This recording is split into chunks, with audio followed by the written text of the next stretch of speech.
Hey everyone, and welcome back to this week's episode of the Water Trio Astrology Podcast. We're going to be bringing all the astrological updates for the week starting Monday, January 13. I was going to say 2019, but it's now 2020. Still always takes me a while to update my brain. Just as we're getting started, though, we do want to extend a huge thank you for all of your thoughts and emails about the horrific bushfires that are just raging across Australia, our country at the moment. We're all safe. All three of us are in areas that are not touched by bushfires, so we're very lucky in that regard. But that said, there are more than 1,500 homes in New South Wales that have been lost. 47 people, I think, have died so far, and the estimates coming out are that more than 500 million animals have lost their lives, which is just really tragic. So between the livestock on farms in the areas where the bushfires have gone to, of course, our native animals, the koalas and the kangaroos. The koalas in particular are protected species, and their population is being quite decimated by these fires. So we really are touched with all of your concern, and we're all thinking about how we can contribute and things like that as well. So we will include a few links of some of the best places to donate if any of you are in a position to do so below. How are you both feeling about everything? It's been such an intense time here in Australia. Yeah, it really has. And, you know, I grew up in a bush suburb in Sydney, and we were evacuated a few times with fires, and luckily it didn't come close, but I can't imagine what people are going through. We've had a few listeners reach out and say that they've been evacuated, or they've been in holiday areas where they've had to go back. And my heart, my thoughts go out to anyone who's doing this. I have had 10% of my consults is going to be going to the New South Wales and Victorian fire brigades. I was going to have it till the lunar eclipse, but considering everything's still going, I'm actually going to extend it until the end of January. So yeah, and I'll be adding a personal thing as well, but I just wish there was more I could do. My brother's in Canberra kind of waiting and watching to see what will happen down there. So yeah, that's kind of where we're at. I mean, here in Queensland, we're really lucky. The fires we had before Christmas haven't come back because we did have a bit of rain. So yeah. What about you, Cass? Yeah, it really kind of renders you quite impotent. It's because there's nothing you can do. And, even when we're at your place for New Year's Eve and we woke up like New Year's Day, and those people on the beach, it was like, get in the water or burn, drown or burn. Like, what choice do you have when you're on the beach with your family on holidays? So, and I did see something on Facebook, like this isn't a war that you can negotiate. There aren't laws, there aren't sanctions, there aren't negotiations. This is a war against nature, and yeah, like, you're totally helpless, and it's really devastating, and definitely brings a very literal meaning to the South Node right now. Yeah. So yeah, it's like generations, if we're lucky, it'll take to recover. Yeah, and the koala populations, for those that don't know, koalas can't move very quickly. They can't move to tree like the kangaroos and other animals can. So their population was already on the edge, so who knows what will happen. But we are putting some links in our videos for those. We've had a number of people kind of contacting saying how can they help. So you'll see links either on SoundCloud or YouTube or iTunes, wherever you are, if you do want to donate to various charities that are doing something, and it will go directly to them. Yeah, it's that impotence feeling, Cass, is so that's really what it feels like, isn't it? Just helpless, and that sense of like we're sitting in our houses, and yeah, it's a bit smoky and it's very dry. And I've really noticed in Sydney, because Sydney's in a drought, and that's part of why the fires in New South Wales are so bad. It is very dry, but we're still safe. So yeah. So a bit of a rough start to the year for sure. Yeah, totally. I mean, as a little segue, if this isn't entirely inappropriate, one of the things I'm looking forward to this week, I've been thinking since the fires have been going on, where is the wetness astrologically? And, I was nervous because when Mars was coming through the end of Scorpio within 24 hours of Mars crossing into Sag was when some of the fire the danger, there was just so many more, and I'm like, that is not going to help having Mars come into a fire sign. No. And the first sort of 36 to 48 hours of that in New South Wales particularly was incredibly horrific, and some of the most destructive fires happened in that time. So I'm like, that's not going to help, and we've got that for 6 weeks. But this week, Monday, January 13 in Canada and the States, and it'll be Tuesday, January 14 in Australia, we will have Venus come into Pisces. And not that can necessarily save the day and make it all, all the problems go away, but if it can at least bring some of that wetness or that relief, that would be, we'll be looking for that psychologically and emotionally, but sometimes we do see the astrological patterns show up in terms of weather as well. Yeah. I remember we were talking about, you were saying it, Cass, about, Jupiter into Capricorn being the drought breaker, but Jupiter's still got that heat as well. It wasn't enough, and hopefully Venus into Pisces will bring some sweet relief to all of this. Because Capricorn is still a dry sign, unfortunately. Yeah. But some of the forecasts were that Australia wouldn't get any rain until April, whereas now they've actually brought it back and they're saying it'll be January, end of January. So fingers crossed this will be what Venus in Pisces might be about. That's interesting. Yeah. That's interesting. I was wondering what the long-range rain forecast would be. Yeah. So and that'll be Mercury in Pisces too, won't it? Mercury, I don't think gets there till February. Oh, okay. It's moving kind of quick. I'll have to consult my ephemeris. I haven't done my numbers yet till February. So I've just done my webinar. I should remember. But, it's like the 4th of February, I think, and then it's by about the 17th, I think, then we get the station. Yes. And more on that in next month's episode. Yes. Plenty of wetness ahead. But Venus, so I guess there is a mood shift as well as a potential weather shift with Venus coming into Pisces really at the start of this week. And, we're starting this week on the back of the Saturn-Pluto palaver.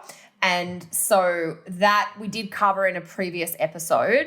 But Venus changing signs, this is going to be the first time Venus is not in a sign ruled by Saturn for nearly 2 months, because she was in Capricorn, then Aquarius, both signs ruled by Saturn. So there's been a boundary quality to her, or a structured or at times even rigid quality.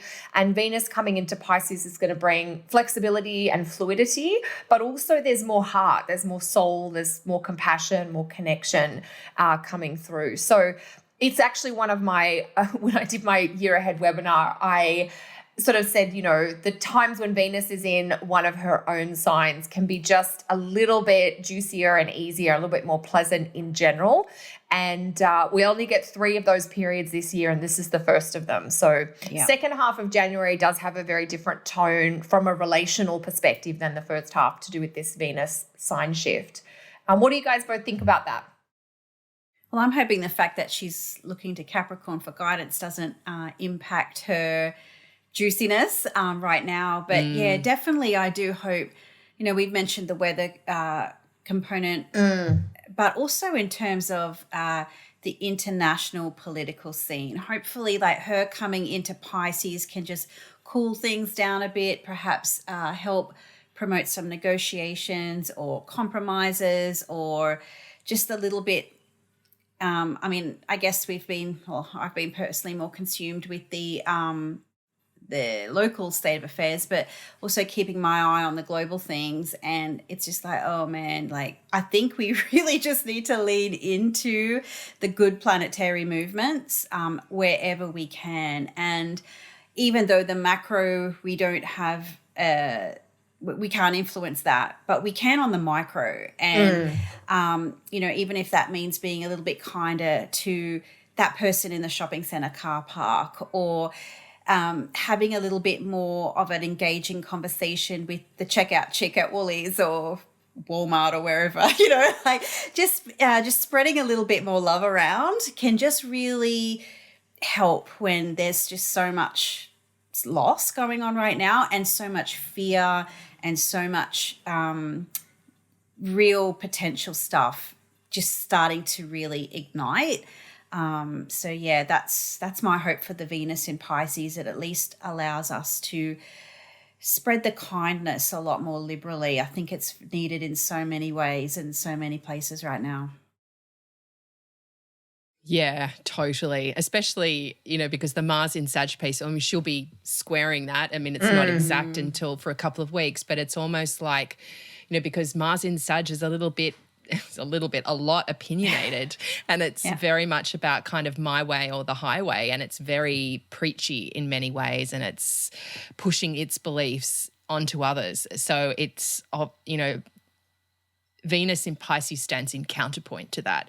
She is able to be compassionate and empathetic and sympathetic to other people's plights and can think, well, this is my opinion, but I wonder how it might affect other people, and I wonder how we can think of this better. So it's like there's a blessing there with her in this sign, and she's exalted in that place. She's very, very happy, and I'm for one, I'm happy to have some Venus rituals back on the agenda again, totally. And to be able to use those, and maybe that's it. When we're doing our Venus rituals, absolutely thinking about it from a personal point of view, but thinking for the bigger thing as well, because as we can wish for peace on earth. The more people wishing for peace on earth, the more chance of it actually getting out there and it happening. So yeah, I think, her abilities in Pisces are beautiful, and there's just that connection that she's able to make, not just between people, but between energies. I don't know how to say that. How I talk about the unseen worlds. It's almost like we can collect strength and we can collect help from other places other than just the material or the tangible world. Thank you. Yeah. No, absolutely. I mean, Venus in Pisces is all about the woo. Yes. She's aware of that intangible, nonverbal, energetic, intuitive level. Yeah. And look, I'm very pro Venus in Pisces. I think the one caution that I would encourage people just to keep in the back of their mind is being overly trusting. And, Venus in Pisces does see the good in people. She sees the potential. She sees the positive possibilities. There is a little bit of a rose-colored glasses quality here. I think there's sort of two ways I see this, that it can help bring depth of connection or more soulfulness into existing situations, whether it's a professional partnership, or a love situation. But if you were starting something new, there may just be a little bit of an otherworldly gloss that, rubs off over time. And there's a level of that happens, but you just want to be aware that it's going to happen, I think. Yeah. The fantasy may not be the reality. Yeah. But in general, I'm very happy about this this movement and, this change. It's just the wetness, I think, is what we so desperately need. As you said, Cass, even geopolitically at a global level. Yeah. Because we've seen the opposite of that in the first half of January. Yeah. Unfortunately. Okay, so that's it from sorry, go Leash. Well, because we're going to keep going because it's Venus. I was going to do a segue because Venus is then going to sextile Uranus on, I'm just having a look at my dates. It'll be Wednesday here. I forgot you're doing this. Yeah, Wednesday here and early Thursday morning. Yeah, it's great. And I think that also could be that opportunity to kind of flip out of the fantasy. It's like the groundedness of Taurus can be like, okay, this is the reality here, So yes, it may be this amazing thing. You've met this beautiful woman or this amazing guy and you just head over heels in love, and then you just get a bit of a thump. Let's come back down to earth. Let's come back to reality. It may be that you see them pick their teeth or do something that really irritates you. Can you tell what I don't like about my husband? But OMG. But anyway, it's just that idea of coming back to reality, coming back to the present moment. And I feel like there's like a whole layer to this that I'm just not getting.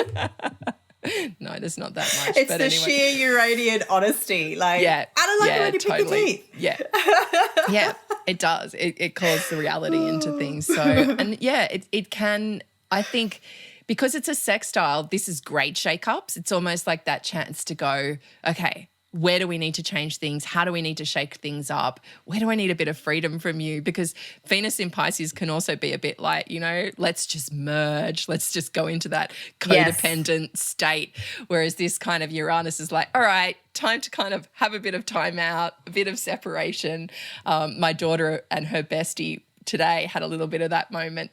And I was like, okay, one of you go over there, one of you go over there. Let's just breathe for 5 minutes and then come back together. And it was great. And they were able to sort it out. But if they'd kept that, that need to really stick together, it wouldn't have sorted itself out. So this may be a chance to kind of just take some time out, be on your own, and then come back together to sort it out. So what about you girls? What do you think about this? Oh, yeah, I love that, Leash. Just what you were saying made me think of like that healthy distance. And Venus, Uranus, I also think has like a spiciness, which is like adding excitement or refreshing things, just bringing a little bit more flair. It can be a little bit of chaos, but sometimes that helps you discover things that you wouldn't otherwise get the chance to explore. That was just from what you were saying that prompted me to think about that. Cass, what are you thinking about this aspect? Yeah, no, I do love a good Venus-Uranus because it certainly sort of pushes you a little bit to kind of come back to the I want idea. And I think sometimes Venus gets a little bit demoted into being this like sweet fair maiden. But sometimes, she's the little like lust muffin. Like she's in it for what she wants, right? Another great Cass turn of phase. I just want to repeat that in case anyone missed it. Including me. I'm pretty sure Alicia did not catch that. Lust muffin. That's an interesting one, Cass. Who are you referring to, Cass? I'll have to catch up on this. She's talking about lust Venus. muffin. Okay. And it kind of... I had a conversation with this woman at the gym who seems to date all the guys. And I'm like, God, I've been training here for like 4 years and no one's come near me. And it was so funny. And, we had this like really in-depth conversation is that people get into these things, into these scenarios and from a position of being chosen. Whereas with the Venus-Uranus aspect, it's like, no, I'm going to get myself into the buyer's situation. I'm going to do the choosing. But in order to do that, you really need to decide what it is that you want. And Venus-Uranus can really help you discover what that is. For some, it might be like, no, I don't want Thai for dinner on Friday night. I want Indian. And for others, it might be deciding about, okay, like I'm actually going to put it out there into the universe, what my romantic desires are if you're single, or if you are, in this kind of stuck or a stalemate in a current relationship. It's just about being honest with yourself, what your deepest desires or longings are, particularly in a relationship. But I totally agree with you on the spiciness. It gives, sweet little Venus and Pisces a little bit of, salt on top. And I kind of like that, like it, Let's like say salt chocolate. Chocolate with chili, or even chocolate with chili in it. Or she's a sweet and sour pork or something. I don't know. Oh, God. That Get could have some gone pork so on many your ways. fork. Sorry, I took it there. I had to take it there. Oh, my goodness. Deteriorating rapidly. It is Venus in Pisces. That's it. So, she's at her exaltation of lustiness. Like, and we sometimes sell her a little bit short. And how much does that say for feminine sexuality and femininity in general, or putting ourselves out there as a certain kind of being. And we could go on and on, but well, that's best we don't. There's a good point in there, Cass, because traditionally Venus, Aphrodite was associated as a war goddess, and she was much more independent and free-spirited than, I think, almost like the two-dimensional version of her that sometimes gets bandied around. Exactly. Today. And she's a morning star, isn't she, at the moment in this? She must be. Yeah. No. Hang on, let's check. No, I think she's heading in the descent. Yeah, I think it's the retrograde later this year. Oh, she's yeah, an evening star. She's an okay, evening so star. she's not in her morning star war mode. No, I couldn't get my brain to work either. She is more in a collaborative state. I mean, the other thing that's significant about this aspect is Venus is the ruler of Taurus, where Uranus is making the aspect from. Yeah. So there is a little bit of reception coming in. So And I'm actually really looking forward to this. Yeah. We're Yeah, so talking it's a to little- feminine signs too. Like it's not going to be fireworks and craziness. It will be just that little bit of spice on top, not the steaming hot vindaloo curry. No, it's a pleasant amount of spice. And it's also like, I think at least you might have said this, the independence, like that idea of, it's speaking up for your desires, if you like, not being afraid to ask for the actual thing you want and not compromising to keep the peace or to keep someone else happy where that may have been what you've done in the past. Yeah. Yeah. Cool. There we go. A little bit of midweek spice for you all. Love it. Love Last it. muffin. Oh my God, that's going to be the hashtag from this week. And here comes, oh my goodness, sorry. Just had a visit from the cat who wanted to mark the computer, and because I'm on my laptop, everything's just a bit more flexible and fluid, a la Venus in Pisces. But Cass, you've got something very different to talk about now with us. Yeah, we've got a little bit of not a Venus and Pisces aspect. So this is Mercury's entrance into Aquarius. So that happens on the 16th in the north and here in the southern end of the globe on the 17th. So personally, this is Sugar Baby. Oh, is that a Siamese cat? Yeah, Siamese. Burmese. Chocolate Burmese. point Burmese. She's beautiful. She's wow. heavenly. And what's her name? Sugar. Her name is Sugar. Yeah, she's just trashing the place right now. Nice picture, Kel. Sorry, Luckily, you've got a nice picture on your screen instead. Sorry, listeners. Anyway. What a beautiful cat. We know that we have a lot of cat juju here at the Water Trio, so I know I've got this black cat trying to adopt me again. Cass is having her cats multiply. Everybody wants a piece of Venus in Pisces. Yes. So Mercury in Aquarius. So I am very curious, aka Mercury, about as planets go through Aquarius in this sort of, we're not in Aquarius season just yet, but I think what we're going to get is a little bit of a gateway to the bigger Aquarius picture that we are collectively moving into March and July, and of course end of next year and into 2021. So I feel like this, ingress of Mercury into Aquarius is a little bit, okay, take out your pens, write the notes, ask the questions, get curious, about maybe some of the long-term stuff, future focused thinking, goal setting, logistics, planning, like how can I innovate or invigorate the way that I'm doing things. I think maybe I'm personally, being the Gemini rising, waiting for this aspect to kind of like go off and done with Capricorn. I just need to have a little bit of a sort of a lighter version of Saturn's expression. I'm just sort of like ready to bust out of the Capricorn rings, and I think Mercury is just such a wonderful way to do that. And getting curious about what lies beyond the structures or lies beyond the limitations and what lies beyond the heaviness of just so much that we've had over these last sort of, I feel like I've lost count now, so I'm not going to even try. But yeah, Mercury in Aquarius is a little bit, a little bit more mental. It's a little bit more communicative. It's a little bit more, future focused and sort of a little bit more collaborative as well, rather than a little bit of, the Capricorn isolation. So I think this, not to a huge extent, but I feel that this like got the midweek shift with, the early shift with Venus and then Uranus, and then we've got Mercury moving into Aquarius. There's a lot of push forward this week, I feel like, getting out of those freaking rings. Like, I don't know about you girls, but I'm kind of done with those things, and just moving outwards and onwards and upwards, I guess, a little bit. That's what I'm personally excited about with Mercury's ingress into Aquarius. So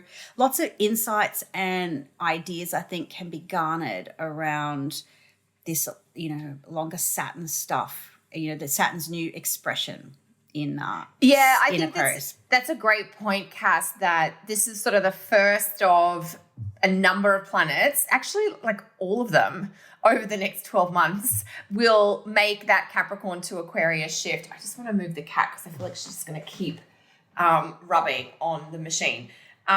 So that's a really good point. And I was exploring this yesterday when I was teaching around the differences between Capricorn and Aquarius, that even though they're both ruled by Saturn, there is like the nighttime version of Saturn, which is Capricorn, where we're a little bit more afraid, or things are darker, or we're more cautious and protective, versus the daytime version of Saturn, which is Aquarius, where we've got more perspective. You know, with light we can see further, and that's what Aquarius does. Is it doesn't want to be, you know, crazy and chaotic necessarily, but it wants to have a real sense of a long view and then organize or plan and prepare for that. And I'm also very much looking forward to the lightness that happens when a planet moves out of an earth sign into an air sign, but also that change in perspective from, you know, Capricorn being earth just is very much in the present looking down, and Aquarius being air is much more, the element of air is certainly more mobile and forward looking.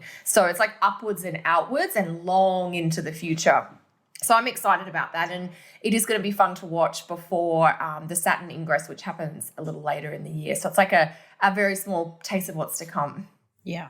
Yeah. What about you, Lishi? What do you think about this? Yeah, I liked the collaborative approach you were talking about, Cass. And, you know, I always refer to Aquarius as like Strider in Lord of the Rings, who, you know, had to go out and be on the boundaries of life before he, like the exile, the unique individual, before he could come back in and be a true king.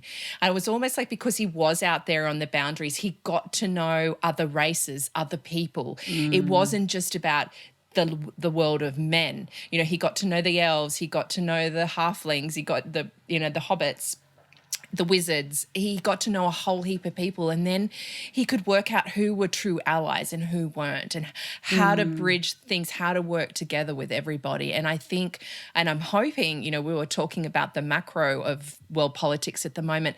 The potential for this is the ability to be neutral, to be cool and calm, and to let go of some of the itchy scratchy that Mars in Sag may be creating. It's almost like, okay, well, that's your opinion, and you can have that opinion. That doesn't affect me because I know who I am, and I'm this individual, and I'm not reflected in who you are. So, you know, you keep your opinion to yourself, and I'll be over here happy with who I am and sticking with this individual, but realizing I'm part of a collective as well. So, yeah, that's my take on it. I just love the neutrality of Aquarius.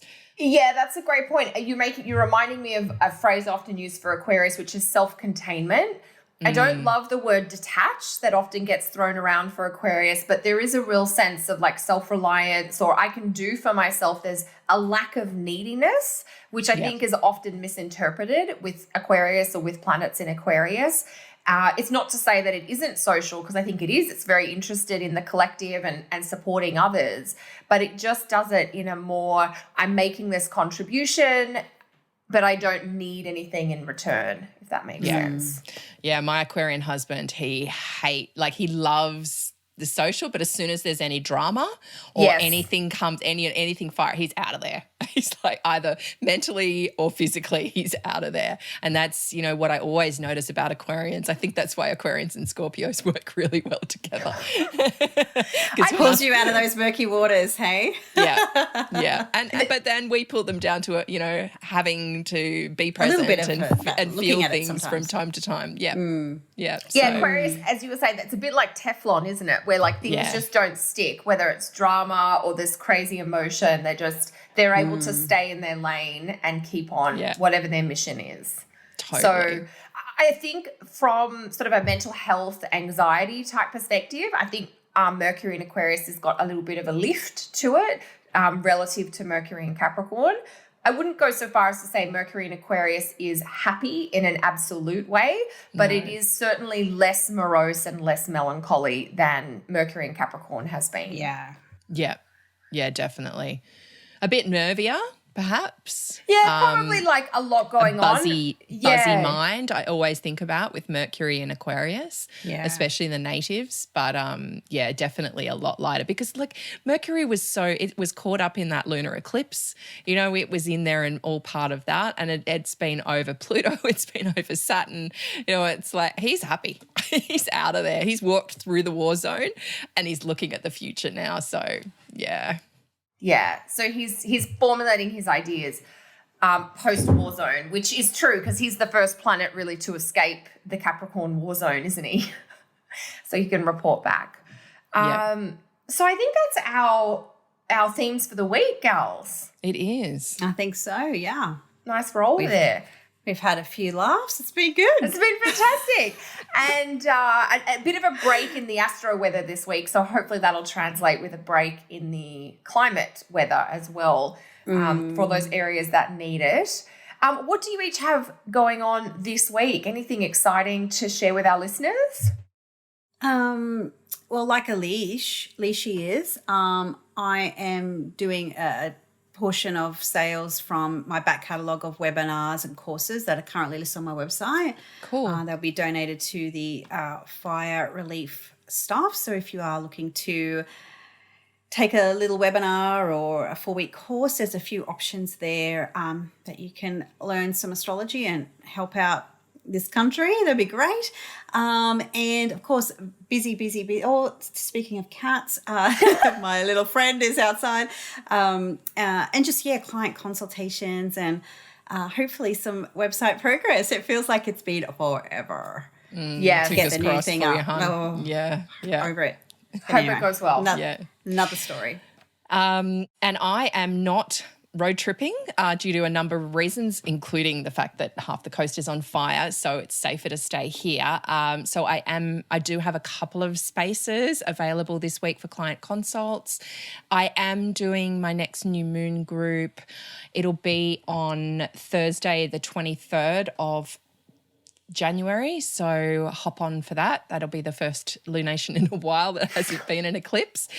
So, and this will be at the Aquarius new moon. So, very future looking. So, I haven't got the timing set yet, but by the time this episode goes to air, it will be on my website. So, pop on the link below to register for that. What about you, Cal? Oh, this week I will be speaking at the FAA conference down in Melbourne. So if you're in Melbourne or you can get to Melbourne, the conference is running, I think there's pre-conference stuff on Thursday the 16th and then the conference proper on Friday the 17th, Saturday the 18th, Sunday the 19th, and post-conference on January 20th. So I'll be down there hanging out with a bunch of fun and fabulous astrologers. And that's what I'll be doing. So I've kind of forgotten about that event happening this month. There's so many things going on. But I'm really looking forward to it. I think there's a few Water Trio listeners who are actually attending the event. So you may get to meet people. Oh, I look forward to meeting whoever's going to be there. That'll be wonderful. Yeah. I wish I'm tossing up and ended up choosing the American one other than this, but I'm now in a bit of FOMO about missing out about the FAA. So have fun, everyone who's going. Yeah, it should be good. So we'll put links to everything below, and we wish you all a really great week with all those planetary changes and mood shifts, and we'll be back next week with more astro for you all. Yeah. Have a great week. Bye, everyone. Take care.